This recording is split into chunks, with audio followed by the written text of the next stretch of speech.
Just wait for Ministers Savage and Taze, and I believe DM Winnick is joining us, who's responsible for the Alberta Emergency Management Agency. I just made a statement in the legislature about some extraordinary economic and financial measures that the government of Alberta is doing to ensure financial security for Albertans during this time of great anxiety. As I said, I am concerned that we are moving into one of the most challenging times in Alberta's economic history. We have seen a further collapse of energy prices today, and some projections that energy prices will go to unprecedented levels. There are projections about a major contraction of the global economy in the months to come. And there is no doubt that this will hit Alberta with greater severity than many other parts of the developed world. That is why the government of Alberta is acting boldly with a series of measures to keep cash in the bank accounts of Alberta families and to reduce the financial stress on Alberta employers at this very challenging time. Our first priority remains the health of Albertans. The second priority is their financial security. And our third priority is the overall future of our economy. Tonight, I will be joining the newly structured Alberta Economic Recovery Council, made up of some of our leading business leaders and thinkers to begin developing strategies for emerging from the significant downturn that we are facing. But today, I announced a series of concrete and practical measures that include the launching of an emergency payment program of $573 for Albertans who are facing self-isolation and who are not receiving employment insurance benefits. That will be available online next week at alberta.ca. That is in addition to amendments that we've recently made to the Employment Standards Code that protects workers for 14 days if they have to leave their employment in order to go into self-isolation. We have worked with Alberta Treasury branches to ensure that a deferral of ATB loans, lines of credit and mortgages is available for up to 6 months for people who apply who have been affected by COVID-19. We are working with the provincially regulated credit unions to offer the same relief. We thank the major chartered Schedule A banks for having announced a similar package of financial relief to Canadians, including those here in Alberta, both households and employers. We are matching the Government of Canada's deferral of corporate income tax until August 31st of 2020. That will leave $1.5 billion in cash available to Alberta employers as they cope with this challenging time. We are providing a deferral of 6 months for interest-free moratorium on Alberta student loan payments for all individuals who are in the process of repaying these loans. And we are, most importantly, have worked through the Alberta Utilities Commission with our electricity and gas providers to ensure a deferment of bill payments for the next 90 days to ensure that no one will be cut off from these services during this time of crisis. This will cover, as I say, electricity and natural gas, regardless of the service provider. And we've approached the municipal governments to ask if they could match this flexibility for water consumers. This list of actions is very meaningful, but it is by no means comprehensive. We will be announcing additional actions tomorrow and in the days to come. The bottom line for Albertans who are feeling anxious right now is they need to know that there is relief. There is immediate relief on their utility bills, immediate relief available on their mortgage payments. There is, for former students, immediate relief for their student loans. For businesses, there will be greater flexibility on their loans and on access to credit. And for individuals who are in self-isolation, who do not have any other form of financial safety net, there will be an emergency payment available to them from the Government of Alberta next week. So these are initial measures. We, as I've said, will, first of all, spare no expense in the medical fight against the pandemic.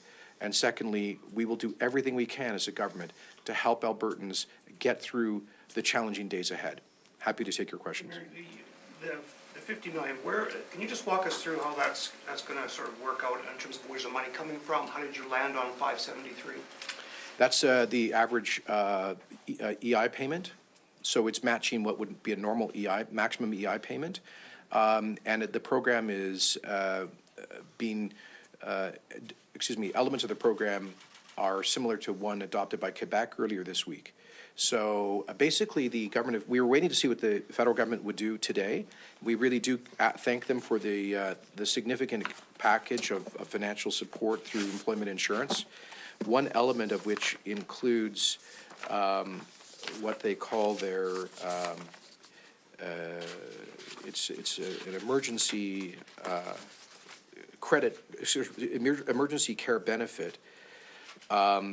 But that won't be, people will not be able to apply for that if they're in isolation and don't have access to other benefits. They won't be able to apply till April the 1st, and it's quite possible the federal benefits won't flow until later in April. So we're filling that gap to provide immediate cash. We don't want anybody, let's say you're self-employed, you're an Uber driver, and you maybe you don't feel well, but on the other hand, you figure you've got to go out and make $100 today to pay the rent. We don't want you to worry about that. This basically $600 payment should give those people a bit of financial security. You have to go back to the House to get this $50 million? No, actually, Minister Toews, do we? I'm sorry, I'll defer to Minister Toews. No, we do have a contingency amount in our current budget, so we won't have to go back to the House. There is provision for it. Est-ce que c'est possible de refaire l'annonce en français rapidement? I'll take French questions at the end. Okay. We'll go to the phone. Operator, can you put through the first caller, please? Thank you. Yes, the first question is from Rick Bell of the Calgary Sun. Please go ahead. Good afternoon, Premier. A lot of us, or at least me, have been receiving a lot of messages from businesses and from individuals who talk about, let's really hunker down for a couple of weeks. A big company here in Calgary said, we're going to close down until March 30th, and then we'll reevaluate things. What do you feel about your message was much stronger than that, the message you spoke of in the legislature. What do you say to those people or those businesses who think that this is a kind of a short-term thing, that if we take the closures and we take the social distancing and we stay at home, in 2 weeks, 3 weeks, 4 weeks, we can all go back to something close to normal? What do you say to those people or those businesses? I say, Rick, it's my duty as Premier to offer people a sense of hope, but it's also my obligation to be realistic and honest. I believe there are reasons for hope, strong reasons for hope, that we'll come out of this stronger than ever. But this is going to take some time. And I think Albertans need to start to wrap their heads around that. Our scientists project that the viral infection in Alberta will peak about 4 or 5 weeks from now. That means it will hopefully start to decline in its intensity after that, but still pose a very real threat to public health well into May and then into June. And so many of the social distancing measures that we have had to implement are likely to be in place at least through the end of May. Now, I can't say that with absolute certainty. Let's hope we get some very lucky breaks. Let's hope that the aggressive social distancing measures that we have implemented to date prove to be extraordinarily effective. Let's hope we reach the peak earlier and it affects fewer people than we are projecting. But to be realistic, based on the velocity of this disease around the world, we can expect this to pose a very real threat to public safety for at least the next 2 or 3 months. And then beyond that, Rick, unless and until a vaccine is developed, it will continue to pose a global threat. And most projections I see are for a vaccine potentially to be available to people in 2021. So COVID itself will have a significant effect for at least the next 3 months. Now, most economists are projecting a sharp rebound in the global economy starting in June, because they see the kind of the curve bottoming out on the pandemic, and then they see pent-up demand surging. There are some positive signs the Chinese economy already appears to be showing some growth in demand. However, Rick, then we have to layer over top of that the collapse in energy prices. And I have to be honest with people. I hope that the Saudis and the Russians come to their senses and stop this war of attrition. But most projections are that they are locked into a price war that could go into 2021. And we have not yet seen oil prices bottom out. Do you have a follow-up, Rick? So I want to say, sorry, Christine, just to close that off, I'm sorry for the long response, but I'm just trying to I'm trying to walk you through my own thinking on this, Rick, and I think Albertans need to know what their government thinks about this. We're in tough, probably for the balance of 2020. And we'll get through it, but it's not going to be in a couple of weeks. Rick, follow-up? Yes, just a quick one. In Ottawa earlier today, a reporter asked Finance Minister Morneau about whether, because of COVID and because of wanting to get more money into people's pockets, which all governments are talking about these days, that would the federal government pass on hiking their carbon tax on April 1st, which is just a few days away. And the finance minister did not really answer that question. What is your thought about the federal carbon tax going up on April 1st while all of this other stuff is going on and while all governments are trying to have people keep as much as of their own money in their pockets at this time in this crisis? Well, that would make absolutely no sense. The message I sent to Ottawa when I was there a week ago today, meeting with Deputy Prime Minister Freeland, was first, do no harm. At this time of extreme economic fragility, please stop doing harm.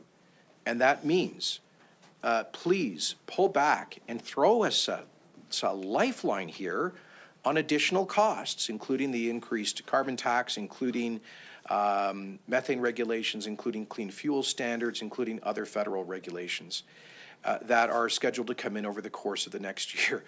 We have an industry, to be blunt, that is basically on life support. The share value of most of our energy companies, or many of them, I should say, has dropped by 90% in the last 2 or 3 weeks. And we are going to do everything we can, we hope with federal assistance, to keep our brilliant world-class energy producers alive so that when the dust settles, they will be there to be a reliable source of energy for the future. But we are working with the federal government. We are working to maximize access to the $10 billion of credit backstop through BDC and EDC. We're working with them potentially on a project to accelerate well reclamation and completion, to put good blue-collar oil field people back to work and reduce environmental liabilities.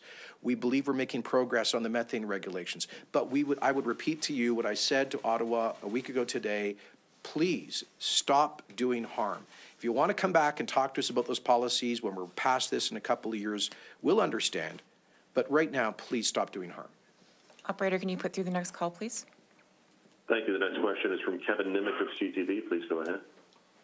Hi, Premier. I'm wondering if the province has enough of the vital medical equipment, like ventilators, that it could need to fight COVID-19 if more people suffer from it. I believe we do. I've been briefed by Dr. Hinshaw and Alberta Health Services that based on their forecasting, we have adequate equipment, adequate surgical suites, ventilators, personal protection equipment, and other critical supplies to deal with the projected peak in infections. Now, their primary concern is around access to appropriately trained medical personnel to actually operate that equipment, which is why, one of the reasons why we declared a public health emergency yesterday, to ensure that AHS managers have the tools to ensure that people are available when they need it. It's also why we've begun postponing elective surgeries, for example, to start freeing up capacity in the health system.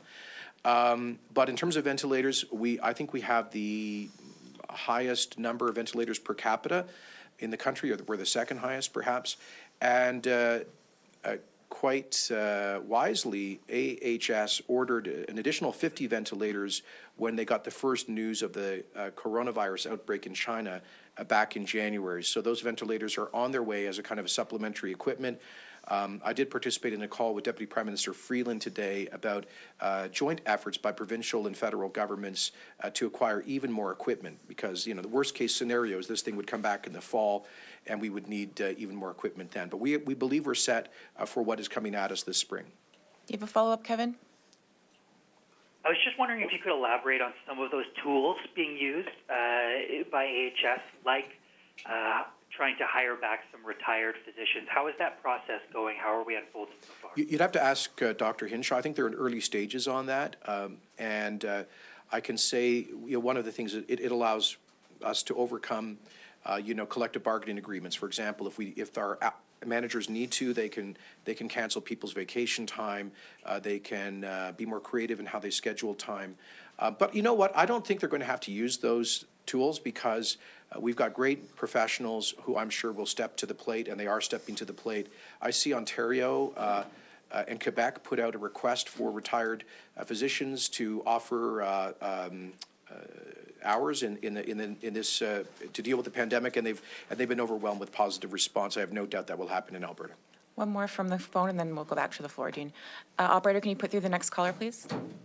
Yes, thank you. The next question is from Chris Varco of the Calgary Herald. Please go ahead. Hi, Premier. I'm wondering if you can give me your assessment of the federal assistance package that was announced today. Is it enough? And maybe more specifically, what does Alberta need to see in terms of assistance to the energy and the airline sector? Well, it's a very good first measure. But as I said to the Deputy Prime Minister today, I suspect that the Canadian economy will need measures that are an order of magnitude larger than this. I noted that yesterday the British government announced an additional £330 billion of additional backstop and income support and other measures. The French government announced 300 billion euros. So we're talking, in the case of those two economies, of in the range of 10 to 50% of GDP. This situation is moving so fast that a week ago, when I was meeting with Chrystia Freeland, I was talking about a counter-cyclical stimulus in the range of 2% of GDP. And I think we all agree that it's going to have to be an order of magnitude larger. We'll do our part here in Alberta, and I'm confident the federal government will as well. And I believe that I know that they are working specifically on packages for the aviation and the energy sectors, recognizing their unique vulnerability right now. Do you have a follow-up, Chris? No? Okay. Dean? There was no childcare benefit. Is there a rationale for that? Maybe match. So, Dean, we just found out the federal package this morning at I guess about 9 o'clock, and Minister Tays and his team are pouring through this to see where there might be gaps. There was a significant enhancement of the Canada Child Benefit here. Of $2 billion, as well as the GST credit, which goes to a lot of low-income families with kids. So we're going to go through that and see if more needs to be done. So, today was an initial package. We're going to see if there are gaps that we need to supplement. in the days ahead. Would you stop renters perhaps from being kicked out if they can't make their rent? Is that something you could pass legislation on that? We're looking into that. Look, first of all, we would just call on landlords voluntarily to show this a kind of flexibility that banks have on mortgage payments. I think that's the best first step rather than government bigfooting in. Look, Dean, when it comes to landlords, you're going to have everybody from a retired senior who maybe rents out a room or has a small boarding house, all the way to large corporations. So the capacity to forgive rent will probably vary a great deal, but we will look at that. Dan, sorry? Yeah, this utility deferral program, how does that work? Is that something Albertans have to apply for? And with the 90 days, when that's up, provided there's no extension on that, do Albertans have to pay that back in a lump sum, or is that distributed, in the month following? So the utility companies will communicate directly with their customers. They are provincially regulated. We went to them through the Alberta Utilities Commission to ask that they provide this payment flexibility. The bottom line is this. We have asked and they have agreed that they will not cut off service if people do not pay their utility bills over the next 90 days. So there's no need for an application. And I believe the utility companies will be communicating directly with their customers on that. And then we'll review where we're at after 90 days. And I'll leave it to the municipalities to comment on whether they're able to match some of these measures on the water side. Just on the program, the 573, how do you keep track of exactly who's eligible? Yeah. And the 50 million, that's 87,400 and some individual payments of 573. You know what, quite frankly, it's an estimate we're making. It's a bit of a shot in the dark. We do not actually know how many people are in isolation. This will be a temporary program for those who must self-isolate because they meet the government of Alberta's published criteria for self-isolation, including persons who are the sole caregiver for a dependent who must self-isolate because they meet the public health criteria and who will not have another source of pay or compensation while they are being self-isolated. It will be distributed in one payment installment and will bridge the gap until the federal emergency payments begin in April. So basically, this is for folks who, some people in a self-isolation might be receiving payment from their employers. There might be people in self-isolation who are already receiving welfare benefits or AISH from Alberta, or maybe they're already receiving EI. We don't think they need this emergency support. This is for the folks who fall between the cracks. Imagine that Uber driver, that hairdresser, that small business person who doesn't have any safety net and they don't have any EI, but they had to stay home. That's what this is for. We designed it based on a Quebec program, and 50 million is, to be honest with you, it's a bit of a shot in the dark. Janet? I just wondered if there was any provincial top-up potentially coming for the $900 payment that will come from the federal government.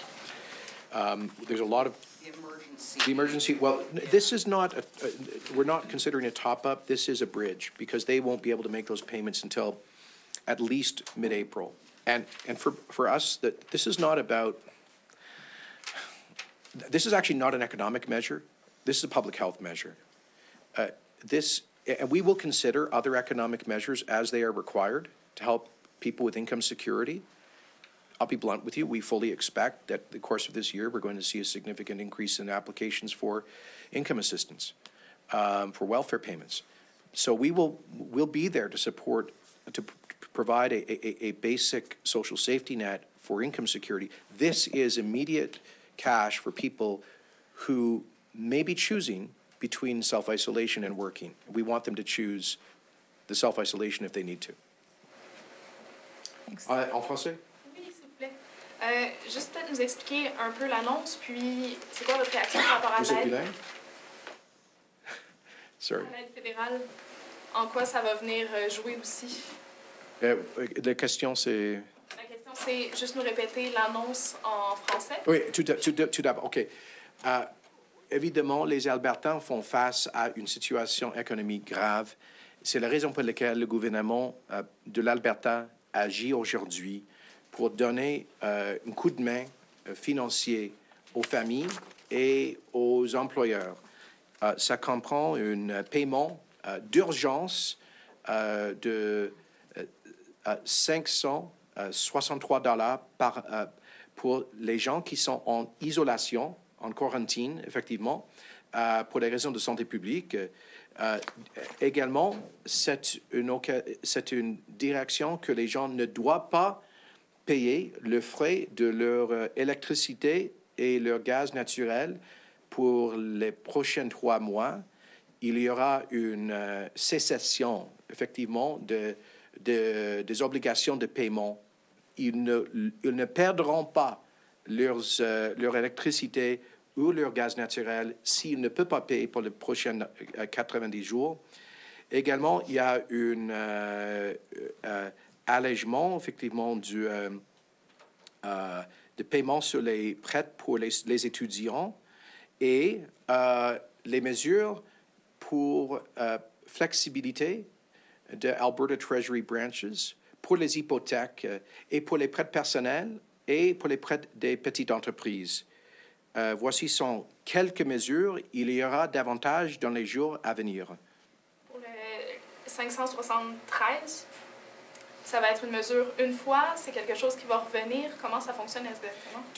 La semaine prochaine, les Albertans pourront faire une demande en ligne à alberta.ca pour ce paiement d'urgence s'il a fallu qu'ils restent chez eux pour les raisons de santé publique, s'ils ne reçoivent pas les autres paiements, les autres revenus. Tous les critères seront très clairs sur le site web alberta.ca. I think we better wrap up there. Thanks very much, folks.